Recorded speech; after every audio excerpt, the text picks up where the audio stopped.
अस्सलाम वालेकुम, मैं हूँ शाहजेब खानजादा। मुल्क में पहले ही पंजाब और खैबर पख्तूनख्वा के इंतखाबात से मुतालिक बेयकीनी थी। ऐसे में इलेक्शन कमीशन ने पंजाब के इंतखाबात को आगे बढ़ाकर सियासी इंतशार मजीद बढ़ा दिया है। पंजाब असेंबली 14 जनवरी को तहलील हुई थी, जिसके बाद आइन के मुताबिक 90 दिन के अंदर इंतखाबात होने हैं, लेकिन गवर्नर पंजाब ने इलेक्शन की तारीख नहीं दी, जिसके बाद मामला पहले लाहौर हाई कोर्ट और फिर सुप्रीम कोर्ट चला गया और सुप्रीम कोर्ट के हुक्म पर सदर मुमलिकत डॉक्टर आरिफ अलवी ने 30 अप्रैल की तारीख दी थी, जिसे इलेक्शन कमीशन ने मंजूर कर लिया था। लेकिन कल रात इलेक्शन कमीशन ने ऐलान किया है कि 30 अप्रैल को इंतखाबात मुमकिन नहीं है और अब इलेक्शन 8 अक्टूबर को होंगे। इलेक्शन कमीशन के नोटिफिकेशन के मुताबिक आईजी पंजाब ने अमन अमान की खराब सूरत हाल से आगाह किया। उन्होंने दहशतगर्दी के वाकयात का हवाला दिया और कहा कि दहशतगर्दों के खिलाफ ऑपरेशन मुकम्मल होने में 5 माह लगेंगे। वजारत दाखिला ने कहा कि civil arm forces static duty के लिए दस्तयाब नहीं होंगी। सियासी रहनुमा दहशतगर्दों की हिट लिस्ट पर है। सियासी रहनुमाओं को इलेक्शन मुहिम में निशाना बनाया जा सकता है। वजारत खजाना के मुताबिक मुल्क में माली मुआशी बहरान है। IMF की शराइत है, जिसके तहत फिस्कल डिसिप्लिन और खसारे के टारगेट्स मुतय्यन हैं। इसलिए हुकूमत पाकिस्तान के लिए इस वक्त पंजाब और खैबर पख्तूनख्वा के इलेक्शंस के लिए फंड्स देना मुमकिन नहीं होगा। हुकूमत के लिए खैबर पख्तूनख्वा और पंजाब असेंबली इंतखाबात के लिए फंड जारी करना मुश्किल होगा। जबकि वजारत दिफा ने बताया कि फौज के बुनियादी फराइज में सरहदों और मुल्क की हिफाजत अव्वलीन तरजीह है। मुल्की हालात के बाइस इस वक्त पाक फौज इलेक्शन ड्यूटी के लिए दस्तयाब नहीं है। इलेक्शन ड्यूटी की सूरत में फौज क्विक रिस्पॉन्स मोड में दस्तयाब की जा सकती है। इलेक्शन में स्टैटिक मोड में ड्यूटी सर अंजाम देना मुमकिन नहीं है। IMF की पाकिस्तान में नुमाइंदा एस्टर पेरेस का बयान सामने आया है कि IMF वफाकी और सूबाई असेंबलियों के लिए एग्रीगेट टारगेट्स तय करता है और इन टारगेट्स में गुंजाइश होती है कि हुकूमत अपनी आईनी जिम्मेदारियां निभाने के लिए फंड्स रख सके या इजाफी रेवेन्यू इकट्ठा करने के लिए इकदाम कर सके। यानी एक तरफ IMF ने यह वाजे कर दिया है तो दूसरी तरफ हुकूमत IMF प्रोग्राम का सहारा लेकर इलेक्शंस कराने के लिए फंड्स देने को तैयार नहीं है। मगर पंजाब और खैबर पख्तूनख्वा में आटे पर 73 अरब रुपए की सब्सिडी का ऐलान कर चुकी है। मंगल को 150 अरब रुपए के यूथ प्रोग्राम का ऐलान कर चुकी है। यानी जहां हुकूमत चाहती थी वहां 225 अरब रुपए की गुंजाइश निकाल चुकी है, मगर दावा कर रही है कि इलेक्शन कराने के लिए IMF प्रोग्राम में होते हुए पैसे नहीं हैं। हुकूमत ये दावा भी कर रही है कि सिक्योरिटी सूरत हाल भी बहुत ख़राब है, इसलिए फौरी इंतखाबात कराना मुमकिन नहीं है। मगर अहम बात यह है कि पाकिस्तान में 2008 और 2013 में जो इंतखाबात हुए वो मौजूदा सिक्योरिटी सूरत हाल से बदतर हालात में हुए। तो सवाल ये उठ रहा है कि हुकूमत सिक्योरिटी सूरत हाल का सहारा लेकर इलेक्शन से फरार हासिल करने की क्यों कोशिश कर रही है। हाल ही में Pakistan institute for conflict and studies के जारी करदा डेटा के मुताबिक मौजूदा सूरत हाल 2018 की सूरत हाल से कुछ खास मुख्तलिफ नहीं है और इस वक्त सिक्योरिटी फोर्सेज 2008 और 2013 से ज़्यादा बेहतर तौर पर तैयार हैं। रिपोर्ट के मुताबिक 2008 में इलेक्शंस 18 फरवरी को हुए और सिक्योरिटी सूरत हाल उस वक्त बहुत ख़राब थी। इंतखाबात से 2 महीने पहले ही बेनज़ीर भुट्टो को कत्ल कर दिया गया था। अक्टूबर 2007 में पीपल्स पार्टी के जलसे में धमाके से 180 से ज़ायद लोग मारे गए थे। 2007 में ही लाल मस्जिद ऑपरेशन हुआ था और TTP भी 2007 के आम इंतखाबात से 2 माह पहले वजूद में आई थी। रिपोर्ट के मुताबिक 2007 में 667 दहशतगर्दी के हमले हुए, जिसमें 1940 लोग मारे गए और सिर्फ जनवरी 2008 में 39 हमले हुए, जिसमें 459 लोग मारे गए। जबकि 2022 में पाकिस्तान में 380 हमले हुए, जिनमें 539 लोग मारे गए। जिसका मतलब है कि 2007 के मुकाबले में 2022 में दहशतगर्दी के नतीजे में होने वाली अमवात में 72% कमी है। रिपोर्ट के मुताबिक इसी तरह 2013 में मई के महीने में इंतखाबात हुए, लेकिन इंतखाबात से पहले 2013 के इब्तिदाई 4 महीनों में दहशतगर्दी के 366 हमले हुए, जिसमें 1120 लोग मारे गए। और डेटा से पता लगता है कि 2013 में सियासी जमातें अपनी इंतखाबी मुहिम के दौरान दहशतगर्दों का सबसे बड़ा निशाना थी। रिपोर्ट के मुताबिक दहशतगर्दों ने 2013 के इलेक्शन अमल के दौरान 59 हमले किए और ये हमले उम्मीदवारों, इंतखाबी दफातर, रैलियों, अवामी इजलास और पोलिंग स्टेशन पर किए गए, जिसमें 119 लोग मारे गए थे। ANP, पीपल्स पार्टी, MQM और आज़ाद उम्मीदवार 2013 के इंतखाबी मुहिम के दौरान दहशतगर्दों का सबसे बड़ा निशाना थी। रिपोर्ट के मुताबिक इस बात में कोई शक नहीं कि दहशतगर्दों के हमलों में 2021 के मुकाबले में 2022 में 32% इजाफा हुआ, मगर यह सूरत हाल भी 2008 और 2013 की सूरत हाल से बेहतर है। और अगर 2022 में दहशतगर्दी के ट्रेंड का जायजा लिया जाए और 2018 से मुवाजना किया जाए तो 2018 में ज़्यादा लोग मारे गए थे। डेटा के मुताबिक 2018 में 579 लोग दहशतगर्दों के हमलों में मारे गए, जबकि 2022 में इनकी तादाद 539 थी। आज हुकूमती रहनुमा इलेक्शन आगे बढ़ाने की हिमायत कर रहे हैं और इसके लिए जवाब पेश कर रहे हैं, हालांकि पहले असेंबलियां तोड़ने और उसके नतीजे में इलेक्शन का चैलेंज देते थे। बड़ी आसान है, इलेक्शन की डेट आपको चाहिए तो तोड़ें पंजाब असेंबली, तोड़ें केपी की असेंबली और चले जाएं इलेक्शन में। केपीके और पंजाब असेंबली तोड़ दें। मैं इन्हें कहता हूँ कि देयर विल बी नो ज़िमनी इलेक्शन। ऐसी सूरत में जनरल इलेक्शन होगा। अगर आपको लगता है कि उनका ये मार्च कामयाब नहीं होगा तो फिर आपने सुना कैसर साहब को कि खैबर पख्तूनख्वा पंजाब से इस्तीफा देना, फिर वहां से इलेक्शन होकर दोबारा उनकी हुकूमत आना और अगले इलेक्शन उन्हीं की हुकूमत के मातहत होना, इस स्ट्रेटजी पर भी काम हो रहा है। तो ये नहीं है कि वो एक में नाकाम हो गए तो दूसरा एक हिकमत अमली नजर आ रही है कि उनके पास है और उस पर गौर भी मुसलसल हो रहा है। आप लोग कैसे हुकूमत कर लेंगे? देखिए, इमरान खान साहब को हमने कई दफा कहा है कि अगर आप वाकई इंतखाबात करना चाहते हैं तो आपके लिए तो बहुत आसान तरीका है, खैबर पख्तूनख्वा और पंजाब की हुकूमतों को डिसॉल्व कर दें। वहां तो आपकी हुकूमतें हैं, आप डिसॉल्व कर दें तो आप यकीनन इंतखाबात के मुतालबे के हक में एक कदम आगे बढ़ेंगे। वो भी हुकूमतें ये नहीं छोड़ना चाहते। पंजाब की असम्बलियाँ तहलील कर दी जाएं और केपी की असम्बलियाँ तहलील कर दी जाएं तो खुद ब खुद हम इलेक्शन की तरफ चले जाएंगे। इलेक्शन कमीशन के ऐलान पर रद्दअमल देते हुए इमरान खान ने ट्विटर पर लिखा कि अक्टूबर तक पंजाब के इंतखाबात मुलतवी करके इलेक्शन कमीशन आइन से खुले इनहराफ का मुर्तकिब हुआ है। आज हर किसी को इस उम्मीद के साथ कि ये दस्तूर का तहफ़्फ़ुज़ करेंगे, अदलिया और कानूनी बरादरी की पुश्त पर खड़ा होना होगा, क्योंकि आइन पर यह संगीन हमला अगर आज कबूल कर लिया जाता है तो पाकिस्तान में कानून की हुक्मरानी का खून हो जाएगा। हमने अपनी 2 सूबाई असम्बलियाँ इस उम्मीद पर तहलील की कि 90 रोज़ में इंतखाबात करवाए जाएंगे, जिसका हमारा दस्तूर वाज़ेह हुक्म देता है। हमने यह कदम फस्ताइयों के एक टोले को आइन से इनहराफ और कानून की हुक्मरानी से फरार के जरिए खौफ और दहशत का राज कायम करने की इजाज़त देने के लिए नहीं उठाया था। इस पर वफाकी वज़ीर कानून आसिम नज़ीर तारड़ का कहना है कि इलेक्शन कमीशन का नोटिफिकेशन मेरी राय में एक बेहतरीन फैसला है, जबकि उन्होंने जो सुप्रीम कोर्ट का फैसला 3-2 का आया था उसके हवाले से भी कहा कि वो 4-3 का फैसला ये मामला भी उठाया जाएगा। कहा जाएगा जी अदालती हुक्म की तौहीन हुई। अदालती हुक्म पे पहले भी एक इशू चल रहा है और ये अब जब दोबारा टेकअप होती हैं प्रोसीडिंग उसमें ये फिर आएगी कि आया जो बेंच था उसमें जो 2 जज साहबान की आरा पहले आई वो ऑर्डर का हिस्सा हैं, दीगर 2 जज साहबान ने उनसे कनकर किया, उसकी लीगल फेट क्या है और ये किस तरह से चीज़ें आगे चलेंगी। जो फैसला है इलेक्शन कमीशन का वो करीने इंसाफ है, वो पाकिस्तान में सियासी इस्तेहकाम के हवाले से एक बेहतर फैसला है। लेकिन तहरीक इंसाफ ने इलेक्शन कमीशन के फैसले के खिलाफ कल सुप्रीम कोर्ट जाने का ऐलान कर दिया है और वफाकी वज़ीर कानून पर भी कड़ी तनकीद की। सुप्रीम कोर्ट के अंदर कल ही पटिशन दायर कर दी जाएगी। ये इस्तदा की जाएगी कि ये जो फैसला जो गैर आइनी भी है और सुप्रीम कोर्ट के एहतमाद के भी मुनाफी है, इसको सेटिसाइड किया जाए। 30 अप्रैल को पंजाब का इलेक्शन करवाया जाए। हमें मुकम्मल तौर पे यकीन है, एतमाद है अपनी अदलिया के ऊपर कि वो किसी सूरत के अंदर भी जो है आइन से इनहराफ नहीं होने देंगे। जल्द फैसला आएगा कि जो ऐलान कर दिया गया है जिस तारीख का, उसी तारीख को ये इलेक्शन करवाया जाएगा। इसलिए किसी सूरत में आपने अपनी कैंपेन नहीं रोकनी है। आज पूरा पाकिस्तान ये मुतालबा कर रहा है कि इलेक्शन कमीशन ऑफ पाकिस्तान के ऊपर 5 मेंबर जो हैं उनके ऊपर आर्टिकल 6 का केस होना चाहिए। इससे पहले एग्जीक्यूट नहीं हुआ, लेकिन ये 5-6 अब हमें सिविलियन मिल गए हैं, इन पे एग्जीक्यूट हो जाएगा। आप देखेंगे आजम तारड़ साहब को अपना नाम डेविल्स एडवोकेट ही रख लेना चाहिए, शैतान के वकील हो गए हैं। ये तो अच्छा खासा आदमी था, हुकूमत ज्वाइन करने से पहले पता नहीं इसको क्या हो गया। आपको उस केस के ऊपर ऑब्जेक्शन है, आप नजरसानी लेके आते हैं। सुप्रीम कोर्ट बार एसोसिएशन ने पंजाब असेंबली के इंतखाबात अक्टूबर तक मुलतवी करने की शदीद मजम्मत की है। वफाकी वज़ीर कानून आज़म नज़ीर तारड़ साहब हमारे साथ मौजूद हैं। तारड़ साहब बहुत शुक्रिया हमें शो में ज्वाइन करने के लिए। तारड़ साहब, सुप्रीम कोर्ट के फैसले का आपने भी हवाला दिया। उस फैसले में ज़ाहिर तहरीक इंसाफ तो इलेक्शन कमीशन पर तनकीद कर रही है, उनके 5 मेंबरान के खिलाफ कह रही है कि आर्टिकल 6 लगना चाहिए, मगर उस फैसले के नुक्ता नंबर 15 में अदालत ने आइन के आर्टिकल 220 का हवाला दिया कि तमाम एग्जीक्यूटिव अथॉरिटीज़ जो है फेडरेशन की और प्रोविंसेस की, वो ताउन करेंगी इलेक्शन कमीशन के साथ ताकि वो अपने फ़राइज़ सरंजाम दे सके। जब तमाम एग्जीक्यूटिव अथॉरिटीज़ ने कह दिया, वजारत दाखिला, वजारत दिफा और फिर उसके बाद सिक्योरिटी एजेंसीज, पंजाब पुलिस और साथ में वजारत ख़जाना, तो फिर इलेक्शन कमीशन की कैसे जिम्मेदारी है? कंटेम्प्ट लगेगी या कोई भी आइन की खिलाफ वर्जी का इल्ज़ाम लगेगा वो हुकूमत पर लगेगा?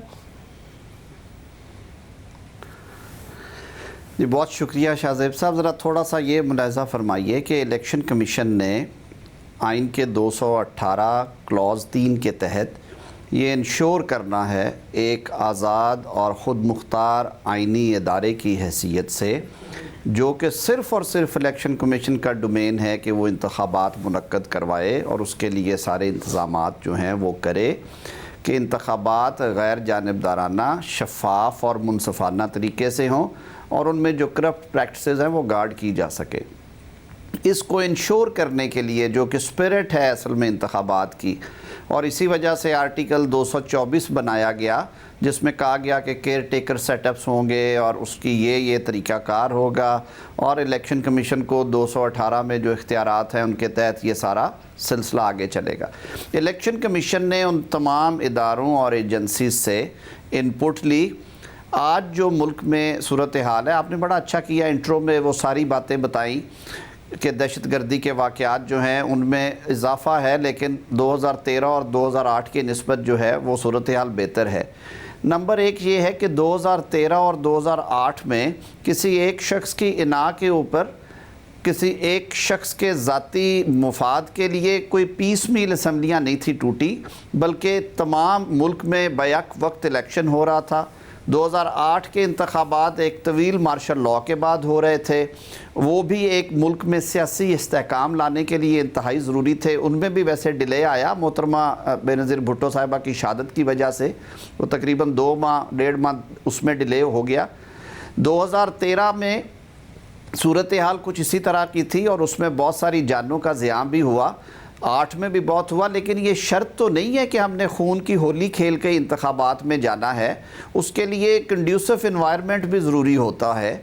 अभी जो ये सर्ज आई है, पिछली हुकूमत ने जो TTP से दोबारा मुआहदा किया और उनको ला के हज़ारों लोगों को आबाद किया, तो एक वेव है जिसमें इजाफ़ा हो रहा है। इलेक्शन कमीशन ने इन मामलात को सामने रखते हुए मुशावरत का आगाज़ किया और तमाम स्टेक होल्डर से रिपोर्ट लेने के बाद उन्होंने 218(3) के तहत अपना इख्तियार इस्तेमाल किया। सेक्शन 58 ऑफ इलेक्शन एक्ट में जो मैंडेट दिया है उसका इख्तियार इस्तेमाल किया। सेक्शन 8 जो है इलेक्शन एक्ट का, उसमें जो इलेक्शन कमीशन के इख्तियारात हैं उनको मद्देनज़र रखा। और फिर सुप्रीम कोर्ट ने बिलखसूस जो वर्कर्स पार्टी केस में इलेक्शन कमीशन के बारे में कहा कि इंतखाबात के हवाले से ये इंडिपेंडेंट इदारा है, इसकी खुद मुख्तारी जो है वो अबाव बोर्ड हो और ये डिसीजन सारे जो हैं इलेक्शन कमीशन ने करना है। और 5-0 के साथ उन्होंने ये फ़ैसला किया कि इस वक्त हालात ऐसे नहीं हैं कि इलेक्शन में जाना चाहिए। दूसरी एक वजह जो मैं समझता हूँ इसमें, वो मौरूज़ी हालात भी हैं कि इस पॉलिटिकल हीट के अंदर जहाँ पे लोग एक दूसरे से बात करने को तैयार नहीं हैं, जहाँ पे अदालतों पे धावे बोले जा रहे हैं, जुडिशल कॉम्प्लेक्स के बाहर उस दिन जो हुआ, क्या कैमरे की आंख ने नहीं देखा कि किस तरह से गाड़ियाँ जलाई गई, पथराव किया गया। लाहौर में जो 2 दिन तमाशा लगा रहा, मगर जख्मी किया मगर दर साहब आप बतौर वजीर कानून भी और बतौर वकील भी ये जो रीजंस आप दे रहे हैं, जो लॉ एंड ऑर्डर की सिचुएशन है और इसके अलावा ये आप जो बता रहे हैं कि जी पॉलिटिकल पोलराइजेशन है, ये तो आप एक रास्ता खोल रहे हैं फिर आइंदा कभी भी। पहले तो मुल्क में मार्शल लॉ आते थे, अगर कभी भी इस्टेब्लिशमेंट को भी कुछ करना होगा, केयर टेकर सेटअप को प्रोलॉन्ग करना होगा, तो वो इलेक्शन कमीशन से ताउन से इनकार कर देंगे और यही सारी की सारी वजूहात बता देंगे। पॉलिटिकल पोलराइजेशन है, इस वक्त टेररिज्म हो रहा है और टेररिज्म की वजह से, तो फिर तो आप वो जमहूरी हुकूमत बन रहे हैं जो इस मुल्क में मुस्तकबिल के लिए वो रास्ता खोल रहे हैं कि मार्शल लॉ नहीं भी लगेगा तो प्रोलॉन्ग केयर टेकर सेटअप हुआ करेगा। शाहजेब साहब देखिए, इलेक्शन कमीशन की तैनातियाँ भी जो हुई हैं वो एक जमहूरी और आइनी तरीके से हुई हैं और आपको पहले पता है कि पहली 3 तैनातियाँ जो हैं वो PTI ने उसमें पूरी कंसेंट दी। इलेक्शन कमिश्नर साहब उनकी तरफ से नामजद थे, 2 मेंबरान मुख्तलिफ जो जमातें हैं, एक पीपल्स पार्टी और एक बलूचिस्तान से नामजदगी आई उनकी, जो उस वक्त फ्लोट किए गए नाम, और बाद की तैनातियाँ जो हैं उनमें से भी जो नाम खैबर पख्तूनख्वा से लिया गया है वो असद उमर साहब और परवेज़ खटक साहब ने पेश किया था मीटिंग में। फिर मीनवाइल नो कॉन्फिडेंस हो गया तो उसी नाम पे इत्तफाक हो गया। 5-0 से इलेक्शन कमीशन ये कह रहा है कि हमारी नज़र में ये मुनासिब नहीं, और उनके सामने ये बात भी है कि इस वक्त मुल्क में अरब रुपए के खर्चे से मरदमशुमारी का आगाज हो चुका है, जो कि प्रोसेस जो है मगर तार साहब देखिए, इलेक्शन कमीशन इन वजूहात पर नहीं कह रहा है 5-0 से कि जी एक शख्स की अना की खातिर ये हो रहा है इसलिए हम इलेक्शन नहीं करा सकते। वो ये भी नहीं कह रहा है कि क्योंकि पॉलिटिकल पोलराइजेशन है इसलिए हम इलेक्शन नहीं करा सकते। वो तो वाज़ेह कह रहा है कि जी हमें IG पंजाब ने ये बताया, चीफ सेक्रेटरी ने ये बताया, सेक्रेटरी फाइनेंस ने ये बताया, वजारत दिफा, वजारत दाखिला, वजारत खजाना ने ये बताया, जिसकी वजह से हम इलेक्शन नहीं करा सकते। हालांकि इन सब की जिम्मेदारी है इनके आर्टिकल 220 के तहत कि ताउन करें। तो इलेक्शन कमीशन ये सब बातें नहीं कह रहा है। और जब आप कहते हैं अना की खातिर, तो जस्टिस अतर मिनल्लाह ने 9 रुकनी बेंच में ये मामला उठाया था कि हमें ये भी देखना चाहिए कि असेंबली दुरुस्त तहलील हुई है या नहीं हुई है, मगर आपने देखा कि जस्टिस अतर मिनल्लाह बेंच का हिस्सा नहीं रहे थे, तो अदालत ने ये वाला नुक्ता भी नहीं उठाया। तो आप अदालत को कैसे मुतमईन करेंगे जब कल तहरीक इंसाफ जा रही है अदालत में? मैं अर्ज़ करूं, थोड़ा सा ये अदालत को भी देखना चाहिए इन मामलात को। पॉलिटिकल पार्टीज़ के जो वकला पेश हुए, ये जो बातें मैंने आज की हैं, वो मंसूर अवान साहब जिन्होंने मुस्लिम लीग नून की नुमाइंदगी की उस वक्त, उन्होंने ये बातें खोल के बयान की। और बेंच के एक मुअज़्ज़ज़ रुकन जस्टिस मुनीब अख्तर साहब ने कहा कि बहसीयत पॉलिटिकल पार्टी ये ग्राउंड्स जो हैं ये बड़ी वैलिड हैं आपके जो ये तहफ़्फ़ुज़ात हैं कि आधे मुल्क में पुरानी मरदमशुमारी पे हो, आधे मुल्क में नई मरदमशुमारी पे हो। 224 की स्कीम ये है कि केयर टेकर्स के होते हुए इलेक्शंस हों। पंजाब में इलेक्टेड गवर्नमेंट होगी उस टाइम के ऊपर जो कि 55% कौमी असम्बली की नशिस्तों वाला सूबा है, तो बाकी सूबों को तो ये तहफ़्फ़ुज़ात होंगे कि वहाँ की सियासी हुकूमत जो है वो इलेक्शंस को ओवरऑल करेगी, कंट्रोल करेगी रिज़ल्ट्स को। और फिर ये सिलसिला एक लामतनाही सिलसिला, ये हमेशा चलता रहेगा। आप कहते हैं कि 224 की एक क्लॉज को सिर्फ पकड़ लें 90 दिन वाली को, और बाकी सारी स्कीम जो है आर्टिकल 51 में, आर्टिकल 224 और 224A में, उस सारी को भूल जाए। मेरी अदालत ने तो ये भी कहा, जब उन्होंने 63A की तशरीह करना शुरू की, उन्होंने वापस 17 पे गए जहाँ पे पॉलिटिकल पार्टीज़ बनाने का राइट था, और उन्होंने कहा ये पॉलिटिकल पार्टी की अमानत है, इसलिए नो कॉन्फिडेंस में आप वोट अगर देंगे तो गिना नहीं जाएगा, जिसकी वजह से पंजाब में बहरान आया। तो देखिए, जब आप किसी मामले को डिसाइड करते हैं और बैठते हैं, तो फिर ये जो सारी इसमें इन्वॉल्व चीज़ें थी, या तो उस वक्त डिसाइड कर देते, उन्होंने मुनासिब समझा, उन्होंने कहा जी हम, क्योंकि ये मुमकिन नहीं है कि 90 रोज़ में इंतखाबात हो, हम ये मामला इलेक्शन कमीशन को भेजते हैं। हाँ, वो बेरेस्ट मिनिमम टाइम में डिसाइड करें कि वो इलेक्शन करवाएंगे, और उसके लिए वो गवर्नर और सदर से मुशावरत कर लें।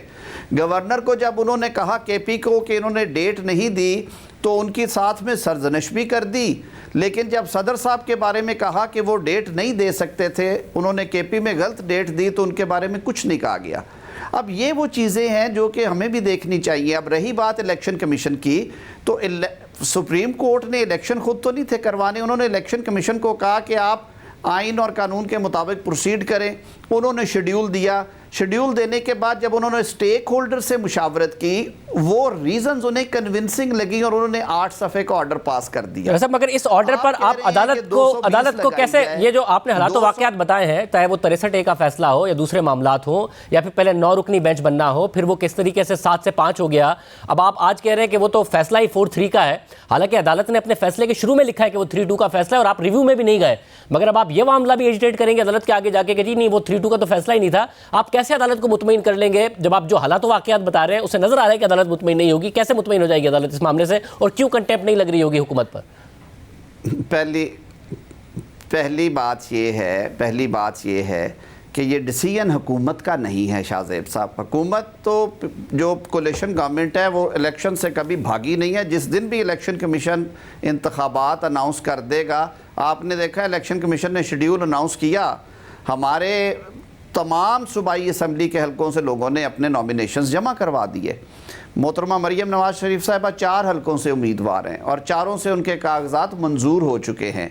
हुकूमत तो नहीं ना फरार हो रही, ये तो इलेक्शन कमीशन के साथ हुकूमत ही के मामलात को सामने रखते हैं, हुकूमत ही फरार हो रही है। ये वैसे ही है कि मैं कहूँ कि जी मैंने शो करना है और जियो की इंतजामिया कहे जाके कर लो, उसके बाद कैमरा बंद कर दें, लाइट भी बंद कर दें, सैटेलाइट का लिंक भी हटा दें, और जियो की इंतजामिया कहे हम तो फरार नहीं हो रहे, हमने तो आपसे कहा था कि आप शो कर लें, मगर सब बंद कर दिया। आप वही कर रहे हैं, आप फरार नहीं हो रहे हैं, मगर वजारत दाखिला, वजारत दिफा, वजारत खजाना सबने मना कर दिया है। शाहज़ेब साहब, आप उस सूरत में ये तो कहेंगे कि इन्होंने गलत लाइट बंद की है, इन्होंने तारें खींच दी हैं, इन्होंने सिग्नल बंद कर दिए हैं, ये तो कहेंगे ना आप। आपने कहा कि मैं ये बात तो उठाऊंगा कि तार की और ये सारी बातें, तो सवाल उठ रहा है ना कि फाइनेंस मिनिस्ट्री कहती है कि जी IMF के प्रोग्राम में फिजिकल डिसिप्लिन चाहिए। IMF कह रहा है भाई हम एग्रीगेट टारगेट देते हैं, हम नहीं रोकते हैं हुकूमत को कि अपनी कॉन्स्टिट्यूशनल रिस्पॉन्सिबिलिटीज है वो ना पूरी करे। 225 अरब रुपए का हुकूमत ने भी पैकेज अनाउंस किया IMF के प्रोग्राम में होते हुए, मगर आप इलेक्शन के लिए पैसे देने को तैयार नहीं है। कैसे अदालत सेटिस्फाई हो जाएगी इन तमाम बातों से? मैं अर्ज़ कर दूं, जो टारगेटेड सब्सिडी है वो लोगों को 2 वक्त की रोटी देने के लिए दी गई है। जो इस वक्त इन्फ्लेशन और महंगाई की वजह से जिस तबाही के धाने पे हम खड़े हैं, और उसमें गुज़िश्ता हुकूमत की जो कॉन्ट्रीब्यूशंस हैं 3.25 साल की, वो किसी से ढकी छुपी नहीं है। 150 अरब रुपए का यूथ प्रोग्राम भी है, उसमें लैपटॉप भी है, उसमें स्कॉलरशिप्स भी हैं, इलेक्शन के पैसे नहीं है क्योंकि IMF का प्रोग्राम है। वो सर वो इसलिए कि उस डिस्पेंसेशन से भी आप जो नताइज हासिल करेंगे वो आपके सामने है। ये सर वो काम है जिसमें आपने एक दफ़ा 50-55 अरब लगाना है 2 सूबों में इलेक्शन कराने के लिए, फिर उन्हीं 2 सूबों में जब दोबारा इलेक्शन होना है सिर्फ कौमी असम्बली का, तो फिर वो 40 से 50 अरब लगना है उस पर। और ये आप जो पैसे की अय्याशी है ये आप कर रहे हैं 3 महीने के फ़र्क की वजह से।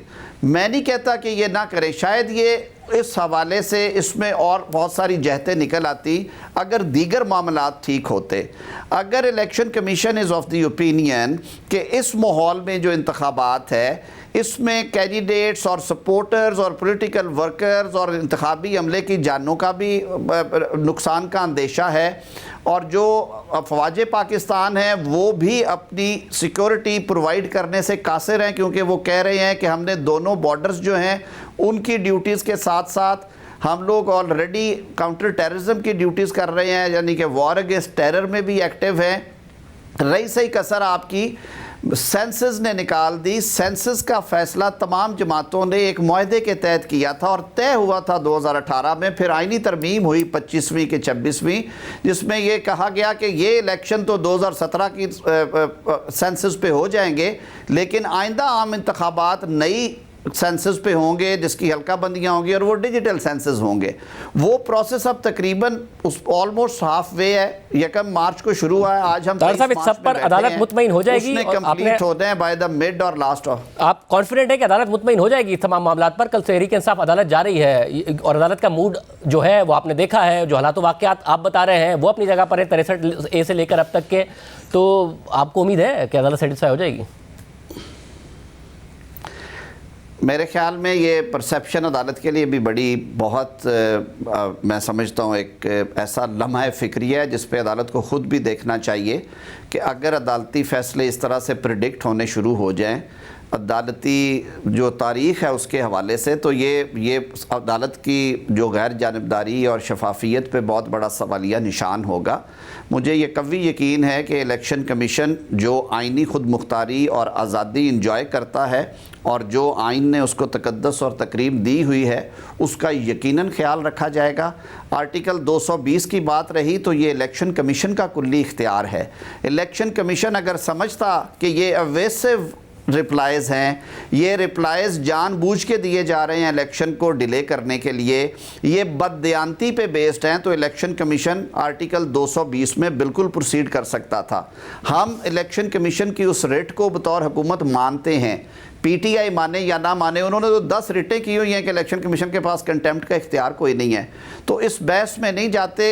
Let this matter be placed before the court, जो भी लेके जाएगा और वहाँ पे ये बातें होंगी। लेकिन मैं समझता हूँ, मैं बिल्कुल दयानतदारी से अपना ये मौक़िफ़ पेश कर रहा हूँ एक सियासत के तालिब इल्म के तौर पे, कानून को समझते हुए कि पाकिस्तान में सियासी इस्तेहकाम अगर चाहते हैं तो अभी भी वक्त है, आप इलेक्शंस बैक वक्त करवा लें, वरना for all times to come ये एक बहरानी कैफियत रहेगी कि 2 सूबों में सियासी हुकूमतें आ चुकी होंगी 4-6 महीने पहले इलेक्शंस के नतीजे में, और फिर कौमी असम्बली के इंतखाबात में वो शोर मचा करेगा कि जी वो रेग हो गया है, हुकूमती असर अब इसमें इस्तेमाल हुआ है, इन्फ्लुएंस हो गया, और जो हमने मेहनत करके हासिल किया, बरसों की मेहनत के बाद एक केयर टेकर्स का और पूरे मुल्क में एक दिन इंतखाबात करने का जो हमारा सारा लीगल डिस्कोर्स है वो सारे का सारा धड़ाम से नीचे गिर जाएगा। बहुत शुक्रिया। वज़ीर कानून हमारे साथ मौजूद थे। देखते हैं अदालत इस हवाले से क्या फैसला करती है। प्रोग्राम में ब्रेक शामिल करते हैं, सियासी तौर पर क्या फॉल आउट होगा इसके पे बात करेंगे ब्रेक के बाद। ब्रेक से पहले कानूनी बहस आपने देखी, सियासी तौर पर ये मामला किस तरफ जा सकता है। सीनियर साथी तज़क्कार सुहेल वड़ाई साहब जो इमरान खान साहब से गुज़िश्ता दिनों मिले वो हमारे साथ मौजूद हैं, साथ ही हमारे साथ मुनीफ फारूक साहब मौजूद हैं। आप दोनों का बहुत शुक्रिया। वड़ाई साहब, सियासी तौर पर आपके ख्याल में हुकूमत ने एक और गढ़ाई खोदा अपने लिए, जो इलेक्शन कमीशन का फैसला आया है और उसको बता दिया तमाम वजारतों ने कि जी नहीं ताउन हो सकता और इलेक्शन नहीं हो सकता, या फिर कहीं ना कहीं खान साहब भी बंद गली में गए हैं? मेरा ख्याल है कि खान साहब बंद गली में गए हैं। ये डीमोरलाइजिंग इफ़ेक्ट होगा क्योंकि इस वक्त इमरान खान मकबूलियत के बहुत आला मकाम पर थे। अब 5 महीने बाद क्या होगा, इस दौरान क्या तब्दीलियां आएंगी, क्या क्या केसेस होंगे, कौन नाअहल होगा, ये सारा कुछ खान साहब को फेस करना पड़ेगा। ज़ाहिर है यही सेटअप रहेगा, यही हुकूमत रहेगी। और अगर किसी तरह सुप्रीम कोर्ट ने इसको एंडोर्स कर दिया तो मेरा ख्याल है कि खान साहब के लिए ये इलेक्शन की जो पोस्टपोनमेंट है ये कोई अच्छा शगुन नहीं है। ये हुकूमत के फ़ायदे में जाएगा और हुकूमत ने इसीलिए ये फ़ैसला किया है। भाई साहब, आप जो जुमला आप कहते हैं कि मकबूलियत के साथ साथ पाकिस्तान के हालात में कबूलियत भी बड़ी लाजमी होती है, उस फैक्टर की वजह से भी आप कह रहे हैं कि खान साहब के लिए 5 महीने मुश्किल हो सकते हैं? जी बिल्कुल, वो फैक्टर जो है वो बड़ा इम्पॉर्टेंट है और वो फैक्टर जो है वो नज़र आ रहा है कि अब जो बड़े फ़ैसले आ रहे हैं उसमें खान साहब को जो सीधा रास्ता है वो नहीं मिल रहा। और ख़ान साहब को बावजूद एहतजाज के, बावजूद इतनी रैलियां निकालने के, इतने पावर शो करने के, इसके बावजूद ऐसे लगता है कि उनका रास्ता जो है वो बंद है और उनको वो एक बंद गली में बंद है, जितनी देर तक उससे नहीं निकलते। और उसके लिए उन्हें चाहिए कि कोई लोगों को, एस्टेब्लिशमेंट को पैगाम दें कि भाई मैं कोई इंतकामी कार्रवाई नहीं करूँगा, मैं कुछ आके वो नहीं करूँगा जो माजी में गलतियाँ करता रहा हूँ। इस तरह के मैसेजेस उन्हें देने चाहिए, लेकिन वो इस तरह के कोई मैसेज नहीं दे रहे। वो बल्कि ये मैसेज दे रहे हैं कि मैं आके पुलिस वालों से बदला लूँगा, मैं आके एडमिनिस्ट्रेशन से बदला लूँगा, मैं उसको नहीं छोड़ूंगा, मैं उसको नहीं छोड़ूंगा। तो ये मैसेज गलत है, ये तो इंतकाम का मैसेज है। इंतकाम वाले को कौन आने देता है? ज़ाहिर है सब ये कहेंगे कि ये तो आके इंतकाम लेगा। तो मेरा ख्याल है खान साहब को अपने इस रवैये में चेंज लानी चाहिए। मुनीब, जब नवाज शरीफ का रास्ता रोकना था तो उस वक्त इस्टेब्लिशमेंट भी, इमरान खान साहब भी और फिर एक अदालतों के फैसले भी, एक पूरा का पूरा हमें नज़र आता था, सिंक्रोनाइज थी सारी चीज़ें। इमरान खान साहब को बहरहाल अदालतों से रिलीफ मिल रहा है। आपके ख्याल में ये फैसला, क्योंकि आप सियासत कानून दोनों को समझते हैं, दोनों पर नज़र रखते हैं, स्टैंड कर सकता है या खान साहब के लिए रिलीफ की गुंजाइश है अभी तक मौजूद? शाहजेब साहब, देखिए, हम प्रीएम्प्ट तो नहीं कर सकते कि ऑनरेबल सुप्रीम कोर्ट इस हवाले से क्या करेगी, लेकिन इतना आसान नहीं होगा। कुछ लोगों की जानिब से कहा जा रहा है कि इलेक्शन कमीशन पर कंटेम्प्ट लग जाएगी, वज़ीर-ए-आज़म घर जा सकते हैं। ये फार फेच्ड पॉसिबिलिटीज़ हैं, इतना आसान नहीं होगा। साथ दूसरी बात जो भी जिस तरह मुराद साहब फरमा रहे थे, ये जहन में रखिए, कानूनी मामलात यकीनी तौर पर मुल्क के ज़मीनी हक़ाइक़ के साथ सिंक्रोनाइज या हो जाते हैं या कर दिए जाते हैं। इमरान खान साहब के सामने जो इस वक्त ज़मीनी हक़ाइक़ हैं वो उन्हें बाय डिफ़ॉल्ट नहीं मिले, उन्होंने बाय ऑप्शन वो चूज़ किए हैं। उनको किसी ने घर से बुला कर नहीं कहा था कि वो जनरल आसिम मुनीर साहब की अपॉइंटमेंट को सबोटाज करें, उन्होंने बाय चॉइस किया था, एक सोचे समझे मंसूबे के तहत किया था। आप कर दिया तो जाहिर बात है सियासत के अंदर आप जो कदम उठाते हैं उसकी कीमत तो आपको चुकानी पड़ती है। वो ऐसा नहीं है कि आप कुछ करेंगे और वो किसी जगह रजिस्टर नहीं होगा। ये बात जब मैं करता हूँ तो बहुत से लोग तकलीफ में मुब्तला हो जाते हैं, लेकिन ये ऐसी बात है और ऐसे हक़ाइक़ हैं जो कि जुटलाए नहीं जा सकते। ये सबको पता था कि इमरान खान साहब पिछले साल के आखिर में क्या कर रहे हैं। ताज्जुब की बात यह है कि लोगों ने सिलेक्टिव डिस्टॉर्शन का मुजाहरा किया, लोगों को सुनना पसंद नहीं था, शायद रियलाइज़ करना पसंद नहीं था, लेकिन इमरान खान साहब ने जो चूज़ किया है अपने लिए रास्ता, ये उन्होंने बाय ऑप्शन चूज़ किया था। और अब जो कुछ हो रहा है, तमाम तर मकबूलियत के बावजूद इमरान खान साहब को मसाइल दरपेश हैं। और जिस तरह मुराद साहब ने कहा कि अगले 5 महीने किसी ने नहीं देखे, किसी को 1 मिनट का नहीं पता कि आगे क्या हो जाए, तो अगले 5 महीनों के अंदर इमरान खान साहब का सियासी डिस्कोर्स क्या होगा? क्या वो सिर्फ लोगों को धमकियां और गालियां ही देते रहेंगे और ये कहते रहेंगे कि मुझे रोज मारने का प्लान किया जा रहा है? कम से कम मैं समझता हूं, अगर लॉजिकली देखा जाए तो इमरान खान साहब को खुदा न खास्ता मारने का, कत्ल करने का एडमिनिस्ट्रेशन के अंदर या रियासत के किसी इदारे के अंदर कोई एम्बिशन नहीं है। हाँ, ये जरूर बात है कि इमरान खान साहब के लिए मामलात आसान नहीं है और इक़्तिदार तक रसाई भी बहुत मुश्किल है। भाई साहब, अगले 5 महीने में अगर नून लीग के पास और पीडीएम के पास कबूलियत भी हो तो ये ऐसा क्या कर लेंगे कि इन्हें मकबूलियत भी मिल जाए? 11 महीने की कारकर्दगी सामने है, आगे 4-5 महीने में भी कुछ ऐसा नजर नहीं आ रहा है कि कुछ डिलीवर कर सकते हैं, तो मकबूलियत कहां से ले आएंगे जो 5 महीने डिले किए? ये सही है कि पीडीएम को मकबूलियत ना मिले, लेकिन खान साहब को तो झटके लग सकते हैं। खान साहब को नाअहल करार दिया जा सकता है, खान साहब को जेल भेजा जा सकता है, उनके इलेक्टेबल्स पर असरअंदाज हुआ जा सकता है, उनके वोट बैंक पे असरअंदाज हुआ जा सकता है। और चाहे पीडीएम को वो सपोर्ट ना मिले, डीमोरलाइजिंग इफेक्ट जो है वो तो पड़ेगा कि जो आज ये समझ रहे हैं कि कल इलेक्शन होगा और हम परसों इक़्तिदार में होंगे, उनके इन इरादों को तो ज़ाहिर है बहुत ठेस पहुंची है कि अभी बहुत दूर है मंजिल और इस मंजिल से बहुत कुछ क्रॉस करना पड़ेगा, जिसमें नाअहली भी शामिल हो सकती है, गिरफ्तारी भी शामिल हो सकती है, इलेक्टेबल्स को धमकियां भी शामिल हो सकती हैं, इलेक्टेबल्स का पीछे हटना भी शामिल हो सकता है। ये सारा कुछ होता रहा है माजी में, तो ये अब क्यों नहीं होगा? अब भी ज़ाहिर है उसी तरह की एस्टेब्लिशमेंट है और उसी तरह का सारा माहौल है। मुनीब, आपको भी लगता है कि खान साहब को नीचे लाकर शायद कोई चांस बने पीडीएम का? अपनी मकबूलियत बढ़ने का कोई चांस नहीं है यहाँ पर कारकर्दगी अगर 5 महीने और भी मिल जाए इन्हें? मेरा नहीं ख्याल शाहजेब साहब कि हुकूमत को किसी तरह की कोई मकबूलियत मिलने जा रही है, क्योंकि जिस सियासी मंझधार और मुआशी मंझधार के अंदर इस वक्त ये हुकूमत फंसी हुई है, ये जोड़ तोड़ की हुकूमत है, बड़ी थिन मार्जिन के ऊपर खड़ी हुई है, हर किसी का अपना स्टेक है और हर कोई अपना स्टेक बचाने की भी कोशिश कर रहा है, अपनी फेस सेविंग भी कर रहा है, अपना फुट होल्ड भी ढूंढ रहा है। मुस्लिम लीग नून का सियासी कैपिटल बुरी तरह से बर्बाद हुआ है, एग्जॉस्ट हुआ है। क्या वो इतना आसान है रिक्लेम करना? मुस्लिम लीग नून की हालत ये थी कि जब वो अपोजिशन में थी तो बड़े आसानी से बाई इलेक्शन जीत रही थी, 80-90% बाई इलेक्शन के अंदर उनकी सक्सेस रेट था। लेकिन जिस बुरी तरीके से मुस्लिम लीग नून की लाइन पिटी है, बड़ा मुश्किल होगा ये सारा ग्राउंड रिकैप्चर करना, रीगेन करना, अपने वोटर सपोर्टर को यकीन दिलाना कि हम वाकई लोगों को डिलीवर कर सकते हैं। ये जो डेस्परेट मेजर्स लिए जा रहे हैं, सस्ता आटा देने के, मुफ्त आटा देने के और रिलीफ पैकेजेस देने की, ये हुकूमत मजबूरी में कर रही है। ये इतना आसान नहीं है और ये एक स्टेप करते हैं 2 स्टेप पीछे आना पड़ता है। लिहाजा मकबूलियत तो मुझे नहीं लगता इस वक्त मुस्लिम लीग नून के या पीडीएम के हक में है, बिल्कुल भी नहीं है। और मकबूलियत सिर्फ इमरान खान साहब ने ही हासिल की है जब से वो इक़्तिदार से निकले। बहुत शुक्रिया तज़िया, आपने सुना। एक और मामला है जिसमें हुकूमत फंसी हुई है और उससे निकल नहीं पा रही है, आपके सामने रखेंगे ब्रेक के बाद। वज़ीर आज़म शहबाज शरीफ और वज़ीर ख़जाना इसहाक़ डार के दावे और वादे धरे के धरे रह गए हैं। आज IMF के वफ्द को पाकिस्तान से गए 40 दिन हो गए हैं, लेकिन अभी तक IMF से स्टाफ लेवल मुआहिदा नहीं हो सका है, क्योंकि अब IMF ने अवामी सतह पर वादे कर दिया है कि स्टाफ लेवल मुआहिदे के लिए दोस्त ममालिक की तरफ से फंडिंग की कमिटमेंट दरकार है। ये दावा भी दिसंबर से इसहाक़ डार साहब कर रहे थे कि सऊदी अरब से इजाफी फंड्स मिल जाएंगे, मगर वो भी मौसूल नहीं हो रहे हैं। हमारे साथ मौजूद हैं शहबाज राना। शहबाज राना, बहुत शुक्रिया। शहबाज राना, समझा जाए कि अब 40 दिन बाद कोई मुश्किल ही हो गया स्टाफ लेवल मुआहिदा, या फिर अभी भी कोई उम्मीद है, या हुकूमत कोई ऑप्शन भी देख रही है जिसकी कोई उम्मीद है?